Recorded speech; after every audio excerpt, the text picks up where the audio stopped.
बिहार के बिजली उपभोक्ताओं के लिए आने वाला वित्तीय वर्ष महंगा साबित हो सकता है। राज्य में 1 अप्रैल 2026 से बिजली दरों में वृद्धि की संभावना काफी मजबूत मानी जा रही।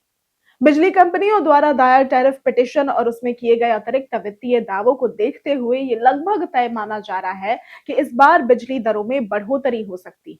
कंपनी ने सभी श्रेणी के उपभोक्ताओं के लिए प्रति यूनिट लगभग 35 पैसे की वृद्धि का प्रस्ताव रखा है, जिससे आम उपभोक्ता से लेकर उद्योगों तक सभी प्रभावित हो सकते हैं। दरअसल बिजली दरों में संभावित वृद्धि के पीछे मुख्य कारण कंपनी द्वारा किए गए पुराने बकाये का बड़ा दावा है।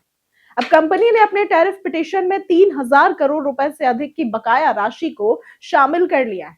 इस पिटीशन पर जन सुनवाई की प्रक्रिया पूरी हो चुकी है और अब बिहार विद्युत विनियामक आयोग इस पूरे मामले का विस्तृत अध्ययन कर रहा है। ऐसी संभावना है कि मार्च के दूसरे सप्ताह में आयोग नई बिजली दरों की घोषणा करेगा, जो 1 अप्रैल 2026 से 31 मार्च 2027 तक प्रभावी रहेंगी। अब इस पूरे विवाद की शुरुआत वर्ष 2012 से जुड़ी हुई है, जब पुराने बिजली बोर्ड का पुनर्गठन कर नई बिजली कंपनियों का गठन किया गया था। उस समय एसेट और लायबिलिटी के समायोजन में लगभग 1100 करोड़ रुपए का मामला सामने आया था। कंपनी गठन के समय यह स्पष्ट किया गया था कि पुराने बोर्ड से संबंधित सभी बकाये और दायित्वों का वहन राज्य सरकार करेगी। लेकिन विभिन्न प्रशासनिक और वित्तीय कारणों से ये राशि कंपनी को प्राप्त नहीं हो सकी, जिससे मामला लंबित बना रहा। इसके बाद वर्ष 2015 में कंपनी ने पहली बार अपने टैरिफ पिटीशन में इस बकाया राशि की मांग शामिल की।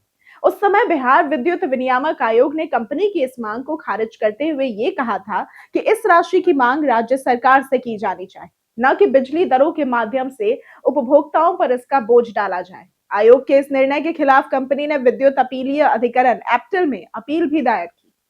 अब एप्टल ने मामले की सुनवाई के बाद विनियामक आयोग के पहले के निर्णय को पलट दिया और कंपनी के पक्ष में फैसला सुना दिया। अधिकरण ने यह कहा कि कंपनी को बकाया राशि प्राप्त करने का पूरा अधिकार है और इस राशि पर ब्याज भी दिया जाना चाहिए।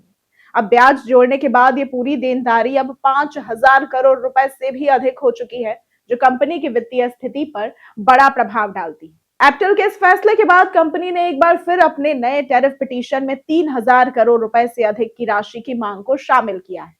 हालांकि जन सुनवाई के दौरान विनियामक आयोग ने कंपनी को यह सुझाव दिया है कि वो एक बार फिर राज्य सरकार से इस राशि को प्राप्त करने का प्रयास करें, ताकि उपभोक्ताओं पर अतिरिक्त बोझ कम डाला जा सके। लेकिन अभी तक सरकार की ओर से इस दिशा में कोई ठोस समाधान सामने नहीं आया है। ऊर्जा क्षेत्र के जानकारों का मानना है कि यदि ये राशि टैरिफ में समायोजित की जाती है तो बिजली दरों में वृद्धि लगभग तय है। हालांकि ये भी कहा जा रहा है कि कंपनी वर्तमान में लाभ की स्थिति में, इसलिए दरों में अत्यधिक बढ़ोतरी की संभावना कम है। अनुमान लगाया जा रहा है कि प्रस्तावित 35 पैसे प्रति यूनिट की वृद्धि से उपभोक्ताओं पर सीमित प्रभाव पड़ेगा, लेकिन लंबे समय में इसका असर बिजली बिल पर स्पष्ट रूप से दिखाई देगा। तो दोस्तों, कुल मिलाकर बिहार के उपभोक्ताओं के लिए आने वाले दिनों में बिजली दरों को लेकर स्थिति काफी महत्वपूर्ण रहने वाली है। अब सबकी नजरें बिहार विद्युत विनियामक आयोग के अंतिम निर्णय पर टिकी है, जो ये तय करेगा कि उपभोक्ताओं को कितनी अतिरिक्त कीमत चुकानी पड़ेगी और सरकार तथा कंपनियां इस वित्तीय बोझ को किस तरह से संतुलित करती है। तो अगर आपको आज की वीडियो पसंद आई हो तो इस वीडियो को लाइक करें, ज्यादा से ज्यादा शेयर करें और हमारे चैनल को सब्सक्राइब करना ना भूलें। आज के लिए सिर्फ इतना ही। वीडियो हमारे साथ बनी रहने के लिए धन्यवाद।